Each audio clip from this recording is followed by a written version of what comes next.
आप सुन रहे हैं जगत गुरु तत्वदर्शी संत रामपाल जी महाराज द्वारा लिखित पुस्तक ज्ञान गंगा का पेज नंबर 262।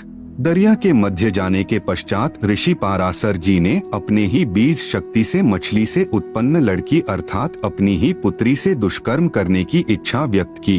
लड़की भी अपने पालक पिता मलाह से ऋषियों के क्रोध से दिए श्राप से हुए दुखी व्यक्तियों की कथाएं सुना करती थी।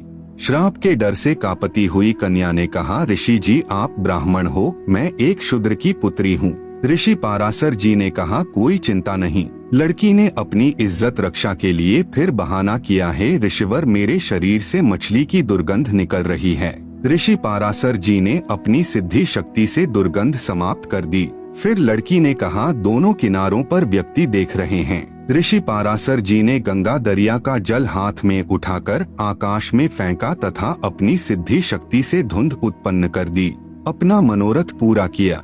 लड़की ने अपने पालक पिता को अपनी पालक माता के माध्यम से सर्व घटना से अवगत करा दिया तथा बताया कि ऋषि ने अपना नाम पाराशर बताया तथा ऋषि वशिष्ठ जी का पौत्र यानी पोता बताया था।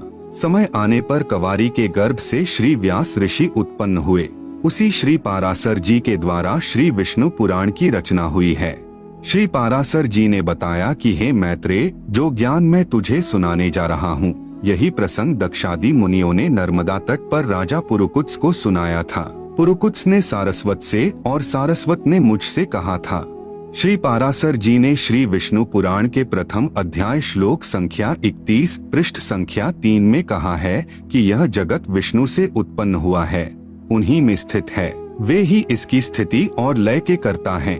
अध्याय 2 श्लोक 15-16 पृष्ठ 4 में कहा है कि हे द्विज, परब्रह्म का प्रथम रूप पुरुष अर्थात भगवान जैसा लगता है, परंतु व्यक्त यानी महाविष्णु रूप में प्रकट होना तथा अव्यक्त यानी अदृश्य रूप में वास्तविक काल रूप में 21वें ब्रह्मांड में रहना उसके अन्य रूप हैं तथा काल उसका परम रूप है। भगवान विष्णु जो काल रूप में तथा व्यक्त और अव्यक्त रूप से स्थित होते हैं, यह उनकी बालवत लीला है। अध्याय 2 श्लोक 27 पृष्ठ 5 में कहा है, हे मैत्रेय, प्रलय काल में प्रधान अर्थात प्रकृति के साम्य अवस्था में स्थित हो जाने पर अर्थात पुरुष के प्रकृति से पृथक स्थित हो जाने पर विष्णु भगवान का काल रूप प्रवृत्त होता है।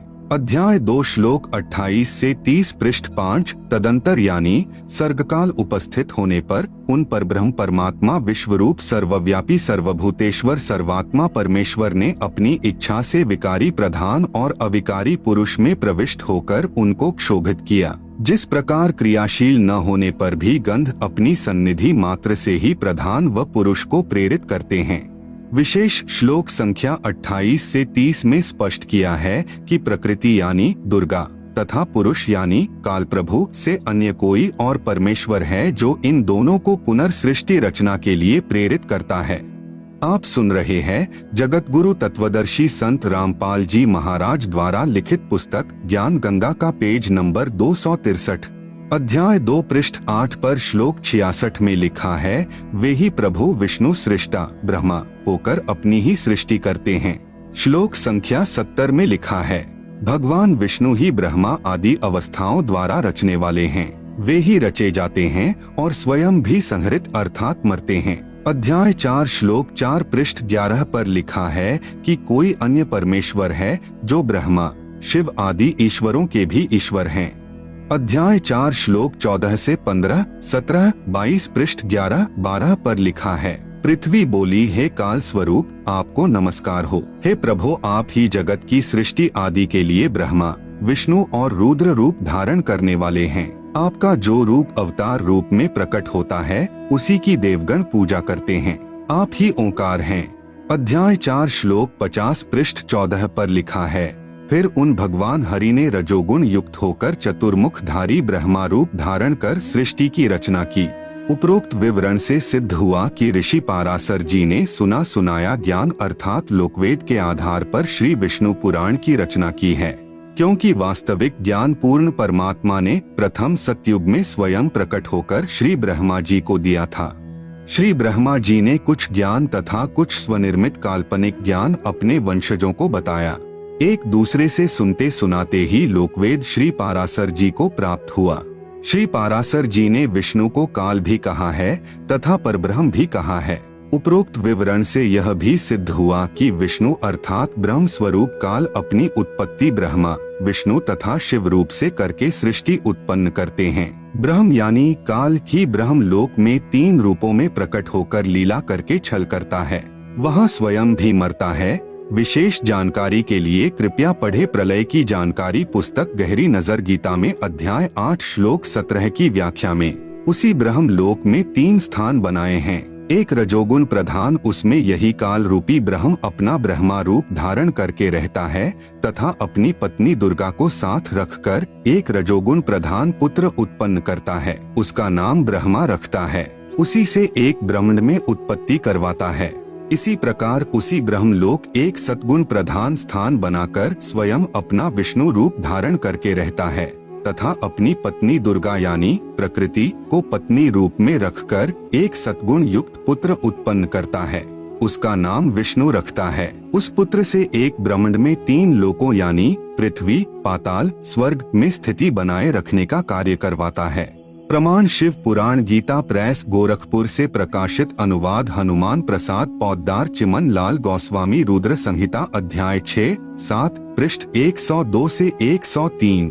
ब्रह्मलोक में ही एक तीसरा स्थान तमगुण प्रधान रचकर उसमें स्वयं शिव रूप धारण करके रहता है तथा अपनी पत्नी दुर्गा यानी प्रकृति को साथ रखकर पति पत्नी के व्यवहार से उसी तरह तीसरा पुत्र तमोगुण युक्त उत्पन्न करता है, उसका नाम शंकर यानी शिव रखता है।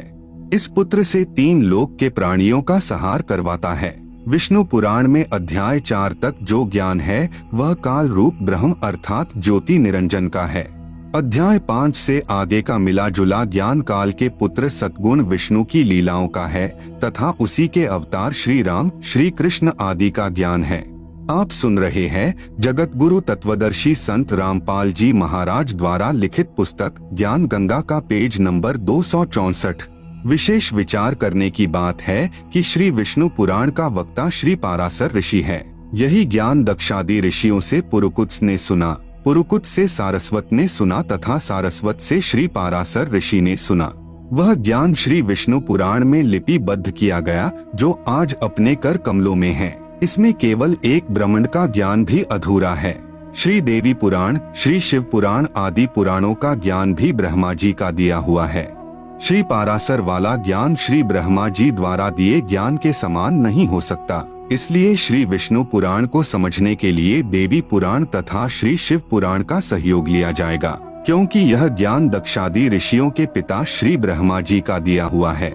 श्री देवी पुराण तथा श्री शिव पुराण को समझने के लिए श्रीमद् भगवद गीता तथा चारों वेदों का सहयोग लिया जाएगा, क्योंकि यह ज्ञान स्वयं भगवान काल रूपी ब्रह्म द्वारा दिया गया है, जो ब्रह्मा, विष्णु तथा शिव जी का उत्पन्न करता अर्थात पिता है।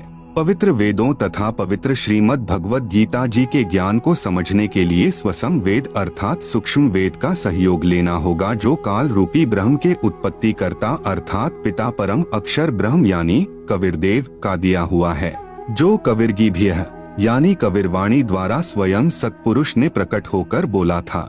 ऋग्वेद मंडल 9 सूक्त 96 मंत्र 16 से 20 तक प्रमाण है। श्री ब्रह्मा पुराण, इस पुराण के वक्ता श्री लोमहर्षण ऋषि जी हैं, जो श्री व्यास ऋषि के शिष्य हुए हैं, जिन्हें सूत जी भी कहा जाता है। श्री लोमहर्षण जी यानी सूत जी ने बताया कि यह ज्ञान पहले श्री ब्रह्मा जी ने दक्षादि श्रेष्ठ मुनियों को सुनाया था, वही मैं सुनाता हूँ। इस पुराण के सृष्टि के वर्णन नामक अध्याय में पृष्ठ 277 से 279 तक कहा है कि श्री विष्णु जी सर्व विश्व के आधार हैं, जो ब्रह्मा, विष्णु तथा शिव रूप से जगत की उत्पत्ति तथा पालन तथा संहार करते हैं। उस भगवान विष्णु को मेरा नमस्कार है, जो नित्य सत्सत स्वरूप तथा कारणभूत अव्यक्त प्रकृति है, उसी को प्रधान कहते हैं। उसी से पुरुष ने इस विश्व का निर्माण किया है। अमित तेजस्वी ब्रह्मा जी को ही पुरुष समझो। वे समस्त प्राणियों की सृष्टि करने वाले तथा भगवान नारायण के आश्रित हैं। स्वयंभू भगवान नारायण ने जल की सृष्टि की। नारायण से उत्पन्न होने के कारण जल को नार कहा जाने लगा। भगवान ने सर्वप्रथम जल पर विश्राम किया, इसलिए भगवान को नारायण कहा जाता है। भगवान ने जल में अपनी शक्ति छोड़ी, उससे एक सुवर्णमय अंड प्रकट हुआ। उसी में स्वयंभू ब्रह्मा जी की उत्पत्ति हुई, ऐसा सुना जाता है। 1 वर्ष तक अंडे में निवास करके श्री ब्रह्मा जी ने उसके 2 टुकड़े कर दिए। एक से धूलोक बन गया और दूसरे से भूलोक। तत्पश्चात ब्रह्मा जी ने अपने रोष से रुद्र को प्रकट किया। आप सुन रहे हैं जगत गुरु तत्वदर्शी संत रामपाल जी महाराज द्वारा लिखित पुस्तक ज्ञान गंगा का पेज नंबर 265। उपरोक्त ज्ञान ऋषि लोमहर्षण यानी सूत जी का कहा हुआ है, जो सुना सुनाया यानी लोक वेद है, जो पूर्ण नहीं है, क्योंकि वक्ता कह रहा है कि ऐसा सुना है।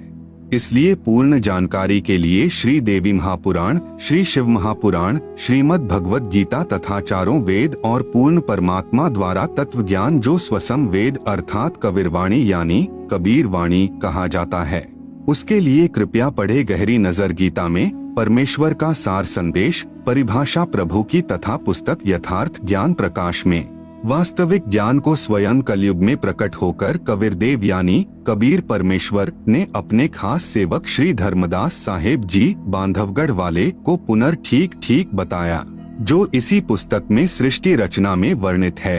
कृपया वहाँ पढ़े। श्री पाराशर जी ने काल ब्रह्म को परब्रह्म भी कहा है तथा ब्रह्म भी तथा विष्णु भी कहा है तथा इसी को अनादि अर्थात अमर भी कहा है।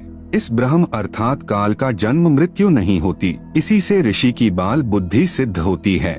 विचार करें, विष्णु पुराण का ज्ञान एक ऋषि द्वारा कहा है, जिसने लोकवेद यानी सुने सुनाए ज्ञान अर्थात दंत कथा के आधार से कहा है, तथा ब्रह्मा पुराण का ज्ञान श्री लोमहर्षण ऋषि ने दक्षादि ऋषियों से सुना था, वह लिखा है। इसलिए उपरोक्त दोनों यानी विष्णु पुराण व ब्रह्मा पुराण को समझने के लिए श्री देवी पुराण तथा श्री शिव पुराण का सहयोग लिया जाएगा, जो स्वयं श्री ब्रह्मा जी ने अपने पुत्र नारद जी को सुनाया, जो श्री व्यास ऋषि के द्वारा ग्रहण हुआ तथा लिखा गया। अन्य पुराणों का ज्ञान श्री ब्रह्मा जी के ज्ञान के समान नहीं हो सकता, इसलिए अन्य पुराणों को समझने के लिए देवी पुराण तथा श्री शिव पुराण का सहयोग लिया जाएगा, क्योंकि यह ज्ञान दक्षादि ऋषियों के पिता श्री ब्रह्मा जी का दिया हुआ है। श्री देवी पुराण तथा श्री शिव पुराण को समझने के लिए श्रीमद् भगवद गीता तथा चारों वेदों का सहयोग लिया जाएगा, क्योंकि यह ज्ञान स्वयं भगवान काल रूपी ब्रह्म द्वारा दिया गया है, जो ब्रह्मा, विष्णु तथा शिव जी का उत्पन्नकर्ता अर्थात पिता है। पवित्र वेदों तथा पवित्र श्रीमद् भगवद गीता जी के ज्ञान को समझने के लिए स्वसम वेद अर्थात सूक्ष्म वेद का सहयोग लेना होगा, जो काल रूपी ब्रह्म के उत्पत्तिकर्ता अर्थात पिता परम अक्षर ब्रह्म यानी कबीरदेव का दिया हुआ है, जो कबीरगीभ्यः यानी कबीरवाणी द्वारा स्वयं सत्पुरुष ने प्रकट होकर बोला था। ऋग्वेद मंडल 9 सूक्त 96 मंत्र 16 से 20 तक प्रमाण है, तथा श्रीमद् भगवत गीता में भगवान काल अर्थात ब्रह्म ने अपनी स्थिति स्वयं बताई है, जो सत है।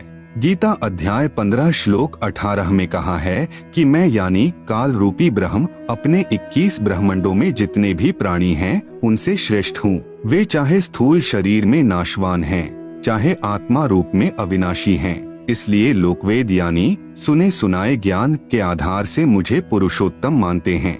वास्तव में पुरुषोत्तम तो मुझ यानी शर पुरुष अर्थात काल से तथा अक्षर पुरुष यानी परब्रह्म से भी अन्य है। वही वास्तव में परमात्मा अर्थात भगवान कहा जाता है। तीनों लोकों में प्रवेश करके सर्व का धारण पोषण करता है, वही वास्तव में अविनाशी परमेश्वर है।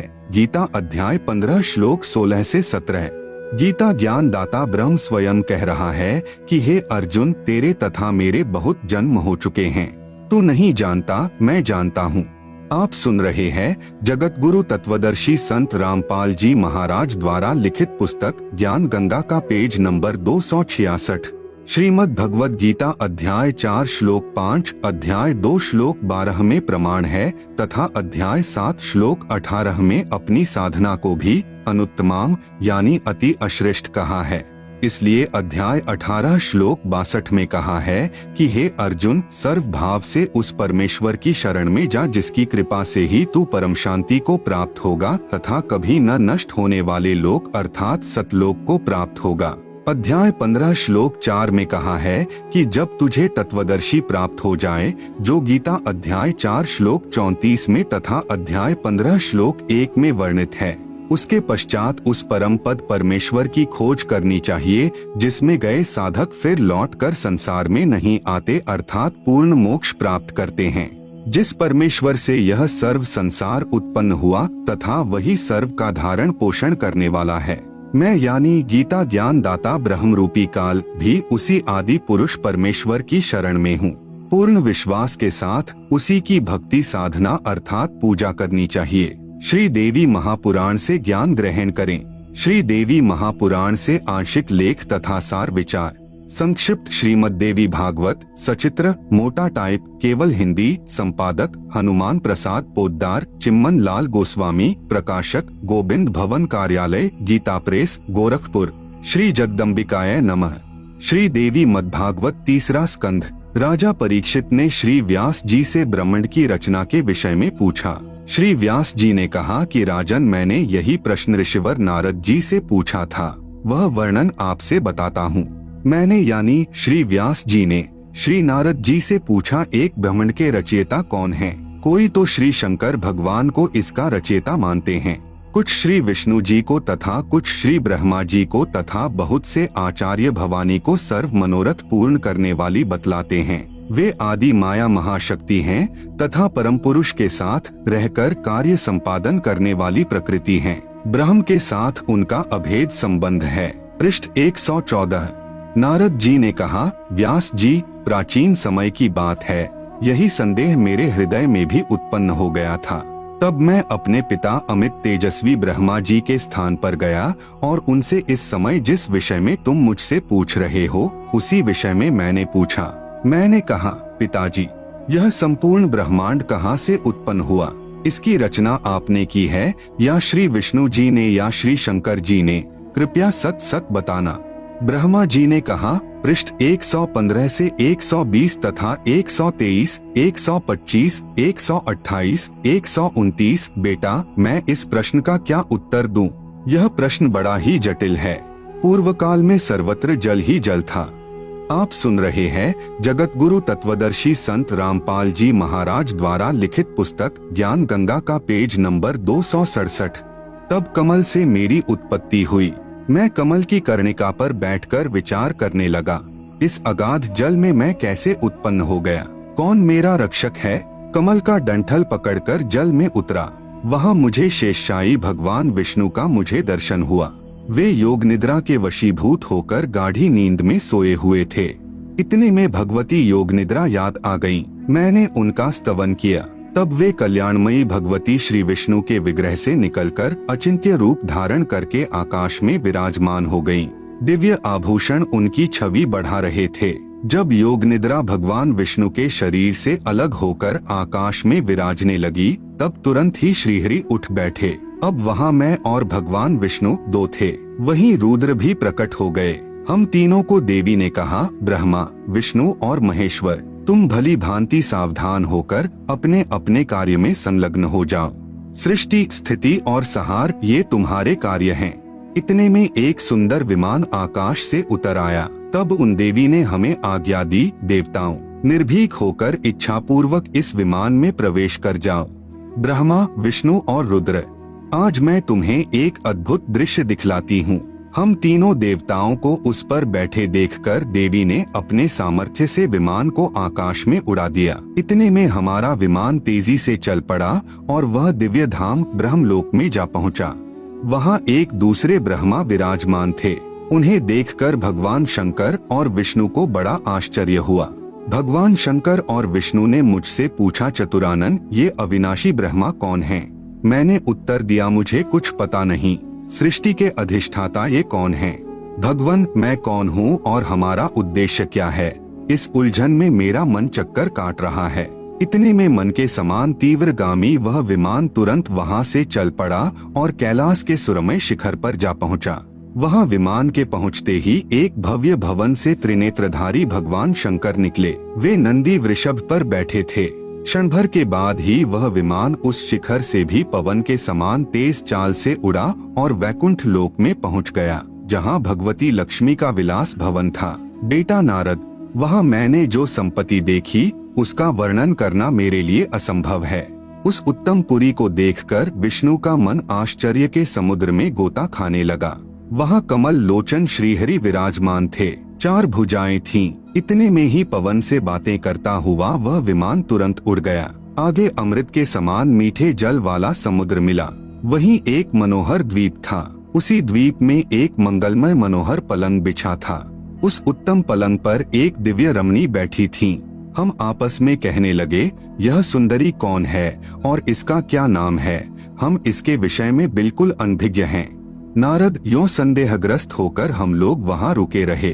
तब भगवान विष्णु ने उन चारुसाहिनी भगवती को देखकर विवेक पूर्वक निश्चय कर लिया कि वे भगवती जगदम्बिका हैं।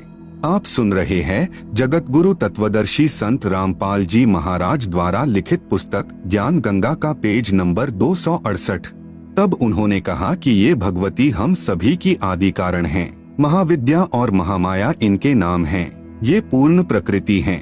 ये विश्वेश्वरी, वेदगर्भा एवं शिवा कहलाती हैं। ये वे ही दिव्यांगना हैं जिनके प्रलयार्णव में मुझे दर्शन हुए थे। उस समय मैं बालक रूप में था। मुझे पालने पर ये झुला रही थीं। वट वृक्ष के पत्र पर एक सुदृढ़ शैया बिछी थी। उस पर लेटकर मैं पैर के अंगूठे को अपने कमल जैसे मुख में लेकर चूस रहा था तथा खेल रहा था। ये देवी गा गाकर मुझे झुलाती थीं।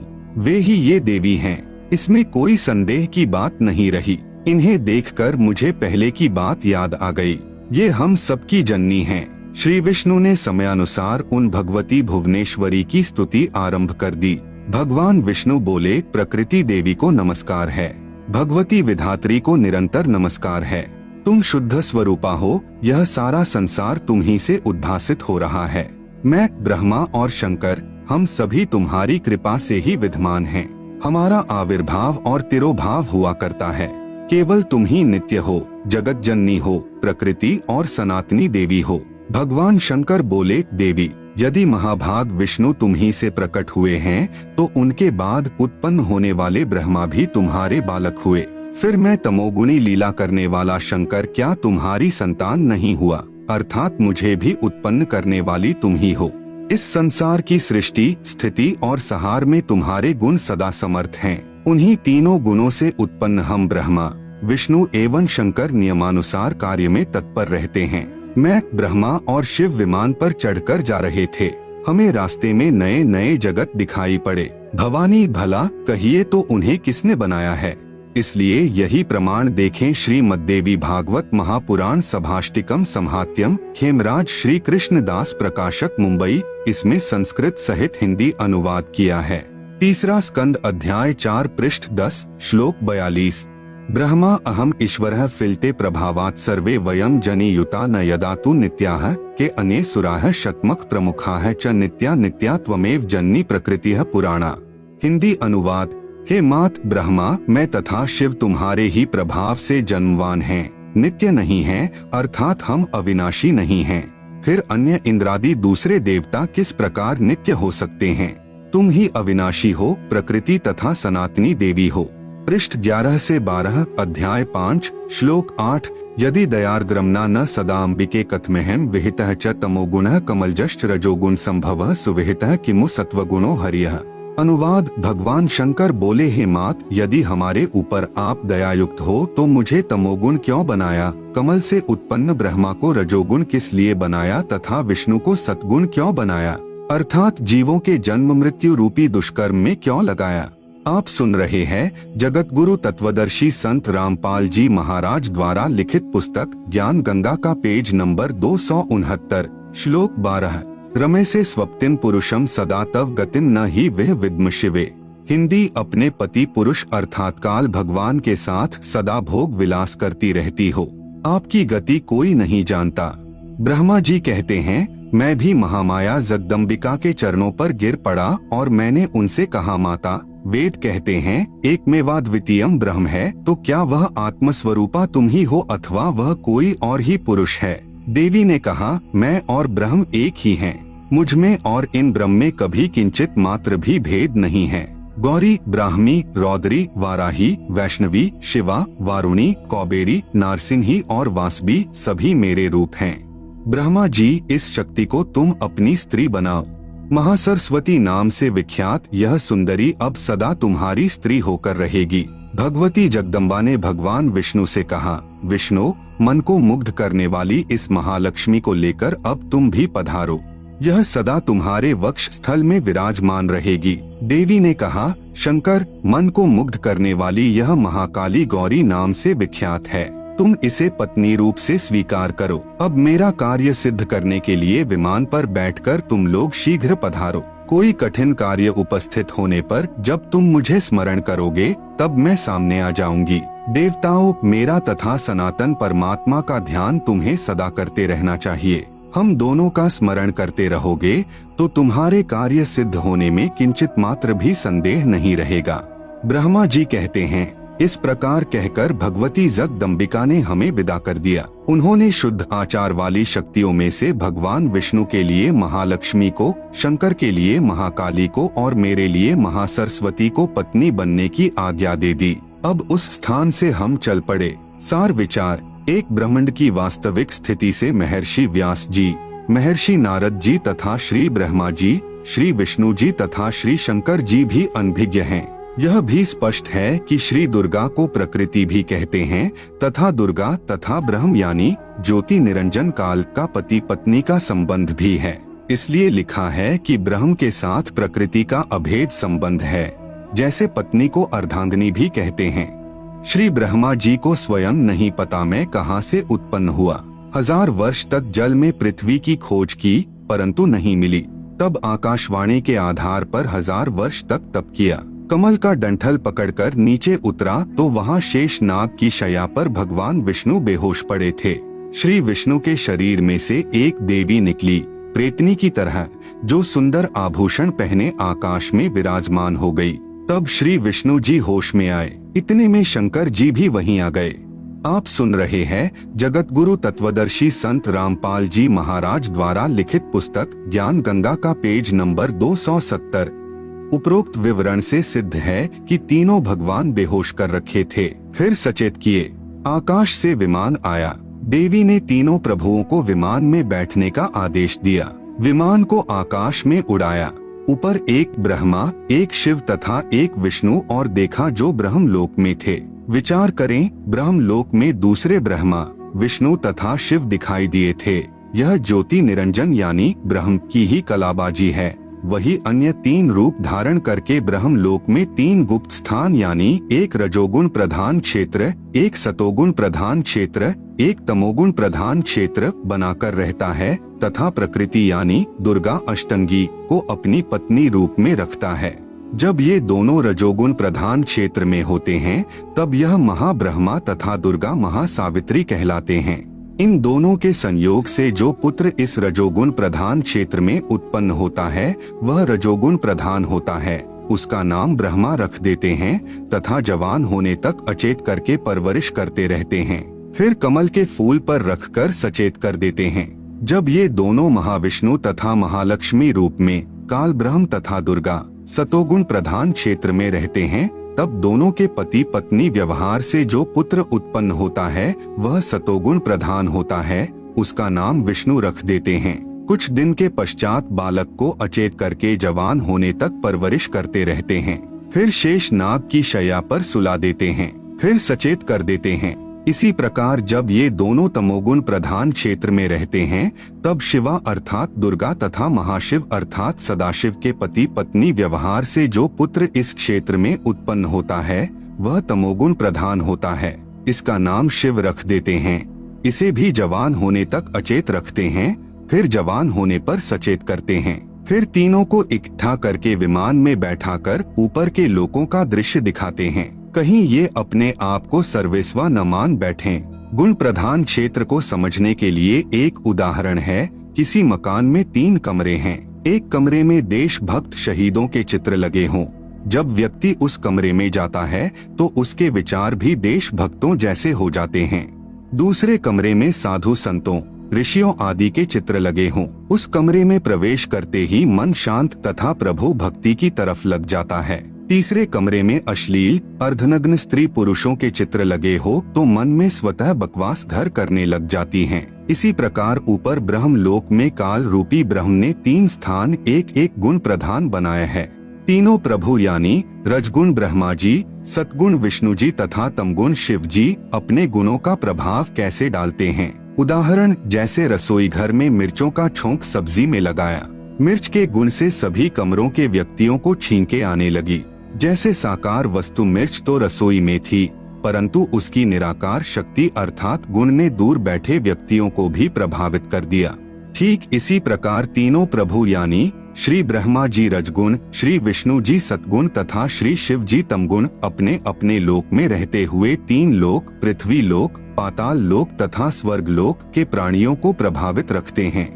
आप सुन रहे हैं जगत गुरु तत्वदर्शी संत रामपाल जी महाराज द्वारा लिखित पुस्तक ज्ञान गंगा का पेज नंबर 271। जैसे मोबाइल फोन की रेंज से फोन कार्य करता है, इस प्रकार अदृश्य शक्ति रूपी गुणों से तीनों देवता अपने पिता काल की सृष्टि उसके आहार के लिए चला रहे हैं।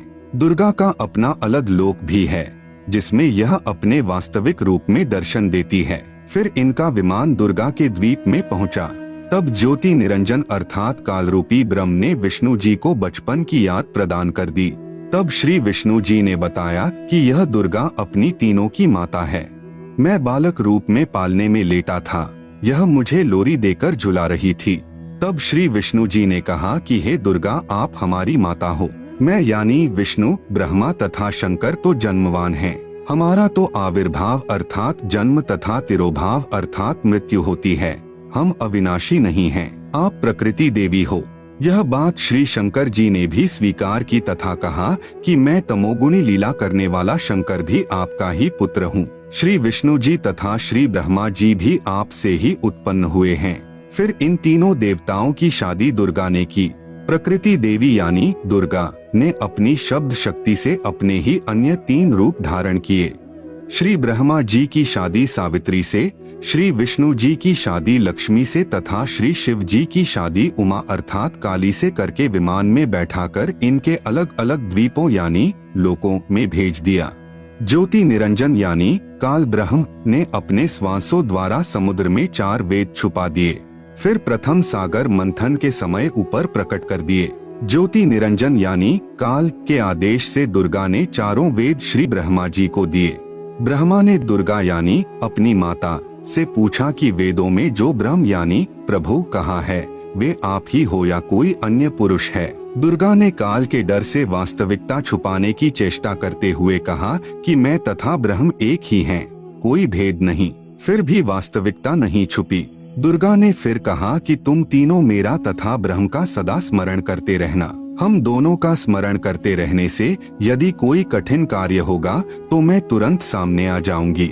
विशेष क्योंकि काल ने दुर्गा से कह रखा है कि मेरा भेद किसी को नहीं कहना है। इस डर से दुर्गा सर्व जगत को वास्तविकता से अपरिचित रखती है। ये अपने पुत्रों को भी धोखे में रखते हैं। इसका कारण है कि काल को श्राप लगा है 1 लाख मानव शरीरधारी प्राणियों का आहार नित्य करने का। इसलिए अपने तीनों पुत्रों से अपना आहार तैयार करवाता है। श्री ब्रह्मा जी के रजगुण से प्रभावित करके सर्व प्राणियों से संतान उत्पत्ति करवाता है। श्री विष्णु जी के सतोगुण से एक दूसरे में मोह उत्पन्न करके स्थिति अर्थात काल जाल में रोके रखता है तथा श्री शंकर जी के तमोगुण से सहार करवाकर अपना आहार तैयार करवाता है। फिर तीनों प्रभुओं को भी मार कर खाता है तथा नए पुण्यकर्मी प्राणियों में से 3 पुत्र उत्पन्न करके अपना कार्य जारी रखता है तथा पूर्व वाले तीनों ब्रह्मा, विष्णु तथा शिव 84 लाख योनियों तथा स्वर्ग नरक में कर्म आधार से चक्र लगाते रहते हैं। यही प्रमाण शिव महापुराण रुद्र संहिता प्रथम सृष्टि खंड अध्याय 6, 7 तथा 8, 9 में भी है। आप सुन रहे हैं जगत गुरु तत्वदर्शी संत रामपाल जी महाराज द्वारा लिखित पुस्तक ज्ञान गंगा का पेज नंबर 272 श्री शिव महापुराण से सार विचार। शिव महापुराण श्री शिव महापुराण। अनुवादक श्री हनुमान प्रसाद पोद्दार। प्रकाशक गोविंद भवन कार्यालय, गीता प्रेस गोरखपुर। मोटा टाइप अध्याय 6 रुद्र संहिता। प्रथम खंड सृष्टि से निष्कर्ष। अपने पुत्र श्री नारद जी के श्री शिव तथा श्री शिवा के विषय में पूछने पर श्री ब्रह्मा जी ने कहा, पृष्ठ 100 से 102, जिस पर ब्रह्म के विषय में ज्ञान और अज्ञान से पूर्ण युक्तियों द्वारा इस प्रकार विकल्प किए जाते हैं, जो निराकार परब्रह्म है वही साकार रूप में सदाशिव रूप धारकर मनुष्य रूप में प्रकट हुआ। सदाशिव ने अपने शरीर से एक स्त्री को उत्पन्न किया जिसे प्रधान प्रकृति अंबिका त्रिदेव जननी यानी ब्रह्मा विष्णु शिव की माता कहा जाता है, जिसकी 8 भुजाएं हैं। श्री विष्णु की उत्पत्ति। जो वे सदाशिव हैं उन्हें परम पुरुष ईश्वर शिव शंभु और महेश्वर कहते हैं। वे अपने सारे अंगों में भस्म रमाए रहते हैं। उन काल रूपी ब्रह्म ने एक शिवलोक नामक यानी ब्रह्मलोक में तमोगुण प्रधान क्षेत्र धाम बनाया, उसे काशी कहते हैं। शिव तथा शिवा ने पति पत्नी रूप में रहते हुए एक पुत्र की उत्पत्ति की जिसका नाम विष्णु रखा। अध्याय 7 रुद्र संहिता शिव महापुराण पृष्ठ 103-104। श्री ब्रह्मा तथा शिव की उत्पत्ति। अध्याय 7, 8, 9 पृष्ठ 105 से 110। श्री ब्रह्मा जी ने बताया कि श्री शिव तथा शिवा यानी काल रूपी ब्रह्म तथा प्रकृति दुर्गा अष्टंगी ने पति पत्नी व्यवहार से मेरी भी उत्पत्ति की तथा फिर मुझे अचेत करके कमल पर डाल दिया। यही काल महाविष्णु रूप धारकर अपनी नाभि से एक कमल उत्पन्न कर लेता है। ब्रह्मा आगे कहता है कि फिर होश में आया, कमल की मूल को ढूंढना चाहा परंतु असफल रहा। फिर तप करने की आकाशवाणी हुई, तप किया। फिर मेरी तथा विष्णु की किसी बात पर लड़ाई हो गई। विवरण इसी पुस्तक के पृष्ठ 260 पर। तब हमारे बीच में एक तेजोमय लिंग प्रकट हो गया तथा ओम ओम का नाद प्रकट हुआ तथा उस लिंग पर अ उ म तीनों अक्षर भी लिखे थे। फिर रुद्र रूप धारण करके सदाशिव 5 मुख वाले मानव रूप में प्रकट हुए। उनके साथ शिवा यानी दुर्गा भी थी। फिर शंकर को अचानक प्रकट किया क्योंकि यह पहले अचेत था। फिर सचेत करके तीनों को इकट्ठे कर दिया तथा कहा कि तुम तीनों सृष्टि स्थिति तथा संहार का कार्य संभालो। रजगुण प्रधान ब्रह्मा जी, सतगुण प्रधान विष्णु जी तथा तमगुण प्रधान शिव जी हैं। इस प्रकार तीनों देवताओं में गुण हैं, परंतु शिव यानी काल रूपी ब्रह्म गुणातीत माने गए हैं। पृष्ठ 110 पर। आप सुन रहे हैं जगत गुरु तत्वदर्शी संत रामपाल जी महाराज द्वारा लिखित पुस्तक ज्ञान गंगा का पेज नंबर 273। सार विचार। उपरोक्त विवरण से स्पष्ट है कि काल रूपी ब्रह्म अर्थात सदाशिव तथा प्रकृति यानी दुर्गा श्री ब्रह्मा श्री विष्णु तथा श्री शिव के माता पिता हैं। दुर्गा इसे प्रकृति तथा प्रधान भी कहते हैं। इसकी 8 भुजाएं हैं। यह सदाशिव अर्थात ज्योति निरंजन काल के शरीर अर्थात पेट से निकली है। ब्रह्म अर्थात काल तथा प्रकृति यानी दुर्गा सर्व प्राणियों को भ्रमित रखते हैं। अपने पुत्रों को भी वास्तविकता नहीं बताते। कारण है कि कहीं काल यानी ब्रह्म के 21 ब्रह्मांड के प्राणियों को पता लग जाए कि हमें तप्तशिला पर भून कर काल यानी ब्रह्म ज्योति निरंजन खाता है। इसीलिए जन्म मृत्यु तथा अन्य दुखदायी योनियों में पीड़ित करता है तथा अपने तीनों पुत्रों रजगुण ब्रह्मा जी, सतगुण विष्णु जी, तमगुण शिव जी से उत्पत्ति स्थिति पालन तथा संहार करवाकर अपना आहार तैयार करवाता है।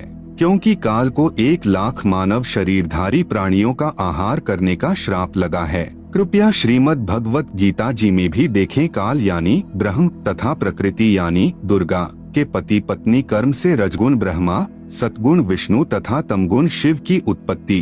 तीनों गुण क्या हैं? प्रमाण सहित तीनों गुण रजगुण ब्रह्मा जी, सतगुण विष्णु जी, तमगुण शिव जी हैं। ब्रह्म यानी काल तथा प्रकृति यानी दुर्गा से उत्पन्न हुए हैं तथा तीनों नाशवान हैं। प्रमाण गीता प्रेस गोरखपुर से प्रकाशित श्री शिव महापुराण जिसके संपादक हैं श्री हनुमान प्रसाद पोद्दार। पृष्ठ संख्या 110 अध्याय 9 रुद्र संहिता। इस प्रकार ब्रह्मा विष्णु तथा शिव तीनों देवताओं में गुण हैं, परंतु शिव यानी ब्रह्म काल गुणातीत कहा गया है। दूसरा प्रमाण गीता प्रेस गोरखपुर से प्रकाशित श्रीमद् देवी भागवत पुराण जिसके संपादक हैं श्री हनुमान प्रसाद पोद्दार चिमन लाल गोस्वामी। तीसरा स्कंद अध्याय 5 पृष्ठ 123। भगवान विष्णु ने दुर्गा की स्तुति की, कहा कि मैं यानी विष्णु ब्रह्मा तथा शंकर तुम्हारी कृपा से विद्यमान हैं। हमारा तो आविर्भाव यानी जन्म तथा तिरोभाव यानी मृत्यु होती है। हम नित्य यानी अविनाशी नहीं हैं। तुम ही नित्य हो, जगत जननी हो, प्रकृति और सनातनी देवी हो। भगवान शंकर ने कहा, यदि भगवान ब्रह्मा तथा भगवान विष्णु तुम ही से उत्पन्न हुए हैं, तो उनके बाद उत्पन्न होने वाला मैं तमोगुणी लीला करने वाला शंकर क्या तुम्हारी संतान नहीं हुआ, अर्थात मुझे भी उत्पन्न करने वाली तुम ही हो। इस संसार की सृष्टि, स्थिति, संहार में तुम्हारे गुण सदा सर्वदा हैं। इन्हीं तीनों गुणों से उत्पन्न हम ब्रह्मा, विष्णु तथा शंकर नियमानुसार कार्य में तत्पर रहते हैं। उपरोक्त यह विवरण केवल हिंदी में अनुवादित श्री देवी महापुराण से है, जिसमें कुछ तथ्यों को छुपाया गया है। इसलिए यही प्रमाण देखें श्रीमद्देवी भागवत महापुराण सभाष्टिकम संहात्यम, खेमराज श्री कृष्णदास प्रकाशन, मुंबई। इसमें संस्कृत सहित हिंदी अनुवाद किया है। तीसरा स्कंद अध्याय 4 पृष्ठ 10 श्लोक 42। ब्रह्मा अहम ईश्वरः फिलते प्रभावात् सर्वे वयम जनियुता न यदा तु नित्याः के अन्ये सुराः शतमख प्रमुखाः च नित्या नित्या त्वमेव जननी प्रकृतिः पुराणा। आप सुन रहे हैं जगत गुरु तत्वदर्शी संत रामपाल जी महाराज द्वारा लिखित पुस्तक ज्ञान गंगा का पेज नंबर 274, हिंदी अनुवाद। हे मात ब्रह्मा, मैं तथा शिव तुम्हारे ही प्रभाव से जन्मवान हैं, नित्य नहीं हैं, अर्थात हम अविनाशी नहीं हैं। फिर अन्य इंद्रादि दूसरे देवता किस प्रकार नित्य हो सकते हैं? तुम ही अविनाशी हो, प्रकृति तथा सनातनी देवी हो। पृष्ठ 11 से 12 अध्याय 5 श्लोक 8। यदि दयार्द्रम्ना न सदाम्बिके कथमेहम विहितः तमोगुणः कमलजश्च रजोगुण संभवः सुविहितः किमु सत्वगुणो हरियः। अनुवाद। भगवान शंकर बोले, हे मात, यदि हमारे ऊपर आप दयायुक्त हो तो मुझे तमोगुण क्यों बनाया? कमल से उत्पन्न ब्रह्मा को रजोगुण किस लिए बनाया तथा विष्णु को सतगुण क्यों बनाया, अर्थात जीवों के जन्म मृत्यु रूपी दुष्कर्म में क्यों लगाया? श्लोक 12। रमय से स्वप्तिम पुरुषम सदा तव गतिम न ही वह विद्म शिवे। हिंदी। अपने पति पुरुष अर्थात काल भगवान के साथ सदा भोग विलास करती रहती हो, आपकी गति कोई नहीं जानता। निष्कर्ष, श्रीमद् भगवत गीता का ज्ञान भी इसी काल रूपी ब्रह्म ने श्री कृष्ण जी के शरीर में प्रेतवत प्रवेश करके बोला है। उपरोक्त पवित्र पुराणों ने प्रमाणित कर दिया कि प्रकृति दुर्गा को कहते हैं तथा सदाशिव अर्थात काल रूपी ब्रह्म तथा प्रकृति से रजगुण ब्रह्मा जी, सतगुण विष्णु जी तथा तमगुण शिव जी की उत्पत्ति पति पत्नी व्यवहार से हुई है। इसी की साक्षी श्रीमद् भगवत गीता जी भी है। श्री गीता जी सर्व शास्त्रों का सार है, इसलिए इसमें संक्षिप्त विवरण सांकेतिक शब्दों यानी कोड वर्ड्स में है, जिसे तत्वदर्शी संत ही समझा सकता है। अब कृपया प्रवेश करें पवित्र श्रीमद् भगवत गीता जी में। अध्याय 14 श्लोक 3 से 5 में पवित्र श्रीमद् भगवत गीता बोलने वाले काल ब्रह्म ने श्री कृष्ण जी के शरीर में प्रेतवत प्रवेश करके कहा है कि प्रकृति यानी दुर्गा तो मेरी पत्नी है, मैं ब्रह्म इसकी योनि में बीज स्थापना करता हूँ, जिससे सर्व प्राणियों की उत्पत्ति होती है। मैं सर्व का पिता तथा प्रकृति यानी दुर्गा सर्व की माता कहलाती है।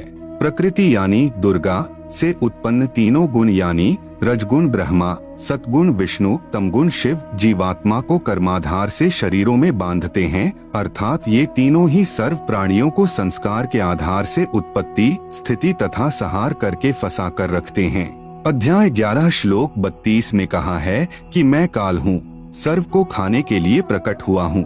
अध्याय 11 श्लोक 21 में अर्जुन कह रहा है कि आप तो ऋषियों को भी खा रहे हो, देवताओं तथा सिद्ध भी आपसे मंगल अर्थात रक्षा की याचना कर रहे हैं। वेदों के स्त्रोतों द्वारा आपकी स्तुति कर रहे हैं, परंतु आप सर्व को खा रहे हो। कुछ आपकी दाढ़ी में लटके दिखाई देते हैं, कुछ आप में प्रवेश कर रहे हैं। आप सुन रहे हैं जगत गुरु तत्वदर्शी संत रामपाल जी महाराज द्वारा लिखित पुस्तक ज्ञान गंगा का पेज नंबर 275। रजगुण श्री ब्रह्मा जी, सतगुण श्री विष्णु जी तथा तमगुण श्री शिव जी त्रिदेवों की पूजा व्यर्थ कही है। यही गीता ज्ञान दाता प्रभु श्रीमद् भगवत गीता अध्याय 7 श्लोक 12 से 15 तक में कह रहा है कि तीनों गुणों यानी रजगुण ब्रह्मा, सतगुण विष्णु तथा तमगुण शिव की पूजा करने वालों का ज्ञान हरा जा चुका है। ये तो इनसे ऊपर मेरी भक्ति पूजा भी नहीं करते। तीनों प्रभुओं यानी ब्रह्मा, विष्णु, शिव तक की साधना करने वाले राक्षस स्वभाव को धारण किए हुए मनुष्यों में नीच दुष्कर्म करने वाले मूर्ख इन तीनों से ऊपर मुझ ब्रह्म की पूजा भी नहीं करते। श्रीमद् भगवत गीता के ज्ञान दाता प्रभु ने अध्याय 7 श्लोक 18 में अपनी भक्ति को भी अनुत्तम यानी घटिया कहा है। इसलिए अध्याय 15 श्लोक 4 तथा अध्याय 18 श्लोक 62 व 66 में किसी अन्य परमेश्वर की शरण में जाने को कहा है। जिस समय गीता जी का ज्ञान बोला जा रहा था उससे पहले न तो 18 पुराण थे और न ही कोई 11 उपनिषद व 6 शास्त्र ही थे, जो बाद में ऋषियों ने अपने अपने अनुभवों की पुस्तकें रची हैं। उस समय केवल पवित्र चारों वेद ही शास्त्र रूप में प्रमाणित थे और उन्हीं पवित्र चारों वेदों का सारांश पवित्र गीता जी में वर्णित है। आप सुन रहे हैं जगत गुरु तत्वदर्शी संत रामपाल जी महाराज द्वारा लिखित पुस्तक ज्ञान गंगा का पेज नंबर 276। शास्त्रार्थ ने परमेश्वर के तत्व ज्ञान को उलझाया। शास्त्रार्थ कैसे होता था? 2 विद्वान प्रश्न उत्तर किया करते थे तथा श्रोतागण भी बहुसंख्या में शास्त्रार्थ यानी प्रश्नोत्तर सुनने के लिए विराजमान होते थे। हार जीत का फैसला श्रोताओं के हाथ में होता था, जिन्हें स्वयं ज्ञान नहीं कि ये क्या कह रहे हैं। जिसने ज्यादा संस्कृत लगातार उच्चारण की तो श्रोतागण ताली बजाकर विजयी होने का प्रमाण देते थे। इस तरह विद्वानों की हार जीत का फैसला अविद्वानों के हाथ में था। प्रमाण पुस्तक श्रीमद् दयानंद प्रकाश, लेखक श्री सत्यानंद जी महाराज, प्रकाशक सार्वदेशिक आर्य प्रतिनिधि सभा 3/5 महर्षि दयानंद भवन, रामलीला मैदान, नई दिल्ली 2। गंगा कांड 8वां सर्ग, पृष्ठ 89 पर से ज्यों का त्यों लेख। 3 दिन तक प्रतिसाम कृष्णानंद जी और स्वामी जी का शास्त्रार्थ होता रहा। एक दिन शास्त्रार्थ के समय किसी ने कृष्णानंद जी से साकारवाद का अवलंबन किया और इसी पर शास्त्रार्थ चलाया। स्वामी जी का तो यह मन चाहता विषय था। उन्होंने धारा प्रवाह संस्कृत बोलते हुए निराकार सिद्धांत पर वेदों और उपनिषदों के प्रमाणों की एक लड़ी पिरो दी और कृष्णानंद जी को उनका अर्थ मानने के लिए बाधित किया। कृष्णानंद कोई प्रमाण न दे सका। केवल गीता का यह श्लोक यदा यदा ही धर्मस्य ग्लानिर्भवति भारत लोगों की ओर मुंह करके पढ़ने लगा। स्वामी जी ने गर्ज कर कहा कि आप वाद मेरे साथ करते हैं, इसलिए मुझे ही अभिमुख कीजिए। परंतु उसके तो विचार ही उखड़ गए थे। वह चौकड़ी ही भूल चुका था। मुख में झाग आ गए, गले में घिघी बंध गई, चेहरा फीका पड़ गया। किसी प्रकार लाज रह जाए, इससे उसने तर्क शास्त्र की शरण लेकर स्वामी जी को कहा कि अच्छा, लक्षण का लक्षण बताइए। स्वामी जी ने उत्तर दिया कि जैसे कारण का कारण नहीं वैसे ही लक्षण का लक्षण भी नहीं है। लोगों ने अपनी हंसी से कृष्णानंद की हार प्रकाशित कर दी और वह घबराकर वहां से चलता बना। उपरोक्त लेख में स्पष्ट है कि विद्वानों की हार जीत का निर्णय अविद्वान करते थे। स्वामी दयानंद जी ने लगातार संस्कृत बोल दी, श्रोताओं ने हंसी कर दी तथा महर्षि दयानंद जी को विजेता घोषित कर दिया तथा परमात्मा निराकार मान लिया। जबकि यजुर्वेद अध्याय 1 मंत्र 15 तथा यजुर्वेद अध्याय 5 मंत्र 1 में स्पष्ट है कि परमात्मा सशरीर है तथा साकार है। स्वामी दयानंद जी संस्कृत भाषा में प्रवचन करते थे का प्रमाण सत्यार्थ प्रकाश की भूमिका पृष्ठ 8 पर स्वामी दयानंद जी ने कहा है कि पहली बार सत्यार्थ प्रकाश छपा था। उस समय मुझे हिंदी अच्छी तरह नहीं आती थी, क्योंकि बचपन से सन 1882 यानी संवत 1939 तक संस्कृत में भाषण करता रहा। इससे सिद्ध हुआ कि स्वामी दयानंद जी संस्कृत भाषा में शास्त्रार्थ करते थे। संवत 1939 यानी सन 1882 में सत्यार्थ प्रकाश को दोबारा छपवाने के 1 वर्ष पश्चात सन 1883 में स्वामी जी का निधन हो गया। आप सुन रहे हैं जगत गुरु तत्वदर्शी संत रामपाल जी महाराज द्वारा लिखित पुस्तक ज्ञान गंगा का पेज नंबर 277। स्पष्ट हुआ कि निधन के 1 वर्ष पूर्व ही स्वामी दयानंद जी ने हिंदी भाषा को जाना।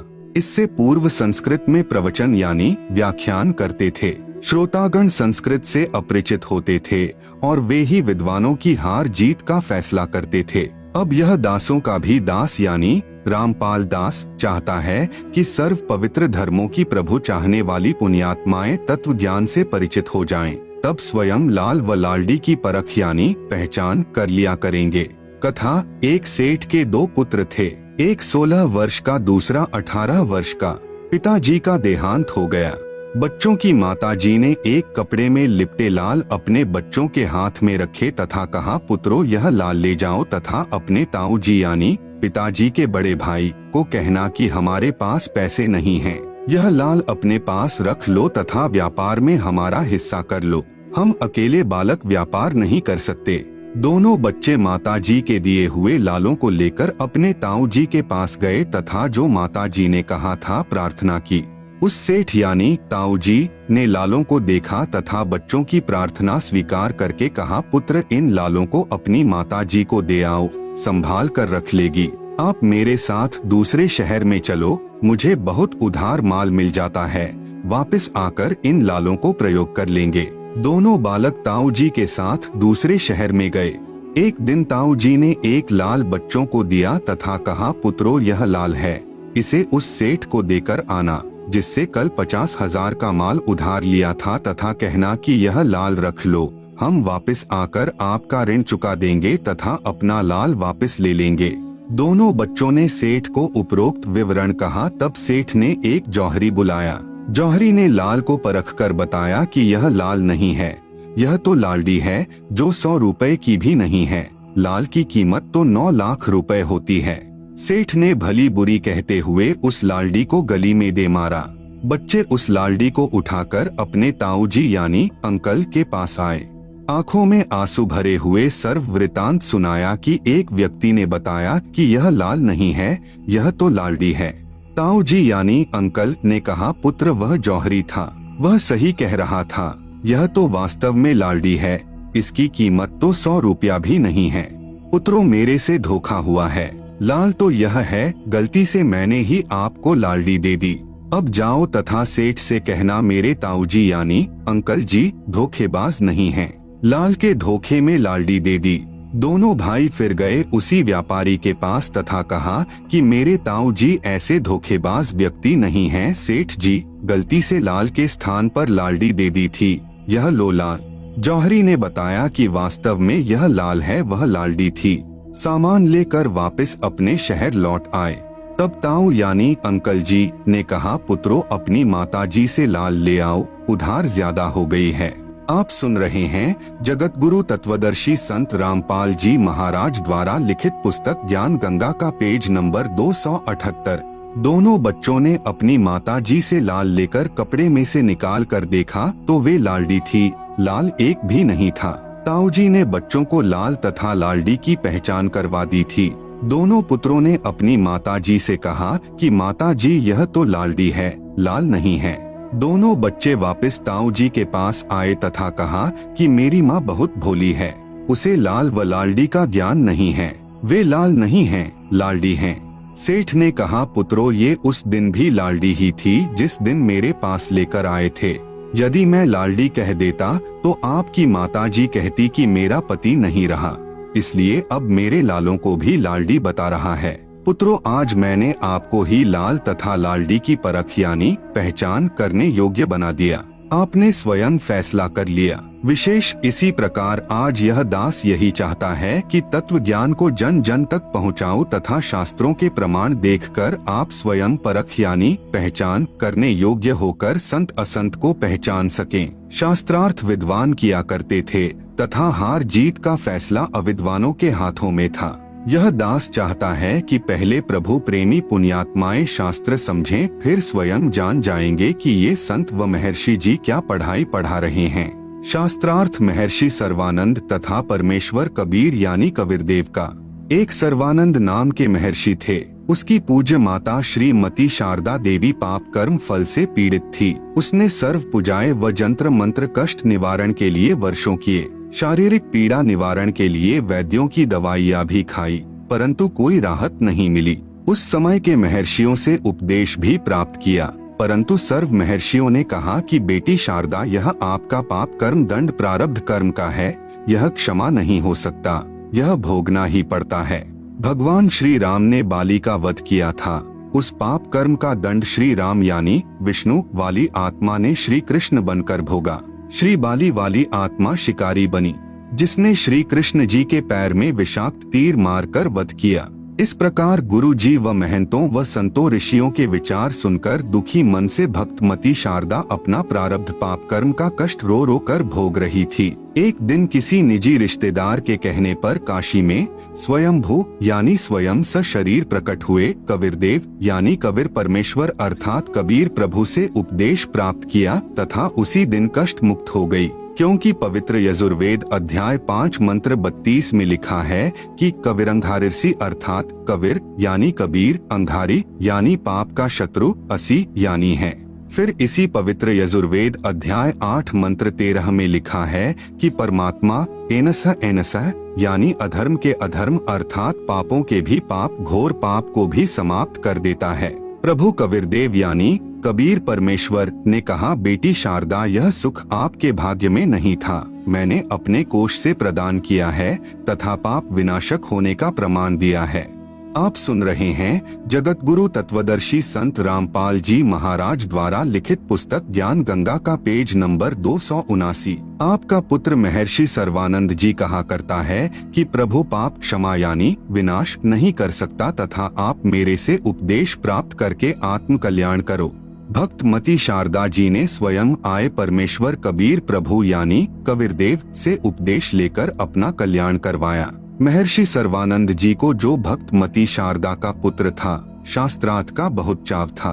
उसने अपने समकालीन सर्व विद्वानों को शास्त्रार्थ करके पराजित कर दिया।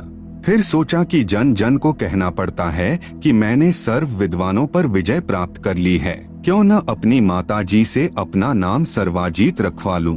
यह सोचकर अपनी माता श्रीमती शारदा जी के पास जाकर प्रार्थना की। कहा कि माता जी मेरा नाम बदलकर सर्वाजीत रख दो। माता ने कहा कि बेटा सर्वानंद क्या बुरा नाम है। महर्षि सर्वानंद जी ने कहा, माता जी मैंने सर्व विद्वानों को शास्त्रार्थ में पराजित कर दिया है, इसलिए मेरा नाम सर्वाजीत रख दो। माता जी ने कहा कि बेटा एक विद्वान मेरे गुरु महाराज कबीरदेव यानी कबीर प्रभु को भी पराजित कर दे, फिर अपने पुत्र का नाम आते ही सर्वाजीत रख दूंगी। माता के ये वचन सुनकर श्री सर्वानंद पहले तो हंसा, फिर कहा, माता जी आप भी भोली हो। वह जुलाहा यानी धानक कबीर तो अशिक्षित है, उसको क्या पराजित करना। अभी गया अभी आया। महर्षि सर्वानंद जी सर्व शास्त्रों को एक बैल पर रखकर कबीरदेव यानी कबीर परमेश्वर की झोंपड़ी के सामने गया। परमेश्वर कबीर जी की धर्म की बेटी कमाली पहले कुएं पर मिली, फिर द्वार पर आकर कहा, आओ महर्षि जी, यही है परमपिता कबीर का घर। श्री सर्वानंद जी ने लड़की कमाली से अपना लोटा पानी से इतना भरवाया कि यदि जरा सा जल और डाले तो बाहर निकल जाए तथा कहा कि बेटी यह लोटा धीरे धीरे ले जाकर कबीर को दे तथा जो उत्तर वह देवे वह मुझे बताना। लड़की कमाली द्वारा लाए लोटे में परमेश्वर कबीर यानी कबीरदेव जी ने एक कपड़े सीने वाली बड़ी सुई डाल दी। कुछ जल लोटे से बाहर निकलकर पृथ्वी पर गिर गया तथा कहा, पुत्री यह लोटा श्री सर्वानंद जी को लौटा दो। लोटा वापस लेकर आई लड़की कमाली से सर्वानंद जी ने पूछा कि क्या उत्तर दिया कबीर ने। कमाली ने प्रभु द्वारा सुई डालने का वृतांत सुनाया। तब महर्षि सर्वानंद जी ने परम पूज्य कबीर परमेश्वर यानी कबीरदेव से पूछा कि आपने मेरे प्रश्न का क्या उत्तर दिया। प्रभु कबीर जी ने पूछा कि क्या प्रश्न था आपका। श्री सर्वानंद महर्षि जी ने कहा, मैंने सर्व विद्वानों को शास्त्रार्थ में पराजित कर दिया है। मैंने अपनी माता जी से प्रार्थना की थी कि मेरा नाम सर्वाजीत रख दो। मेरी माता जी ने आपको पराजित करने के पश्चात मेरा नाम परिवर्तन करने को कहा है। आपके पास लोटे को पूर्ण रूपेण जल से भरकर भेजने का तात्पर्य है कि मैं ज्ञान से ऐसे परिपूर्ण हूँ जैसे लोटा जल से, इसमें और जल नहीं समाएगा, वह बाहर ही गिरेगा, अर्थात मेरे साथ ज्ञान चर्चा करने से कोई लाभ नहीं होगा। आपका ज्ञान मेरे अंदर नहीं समाएगा, व्यर्थ ही थूक मथोगे, इसलिए हार लिख दो, इसी में आपका हित है।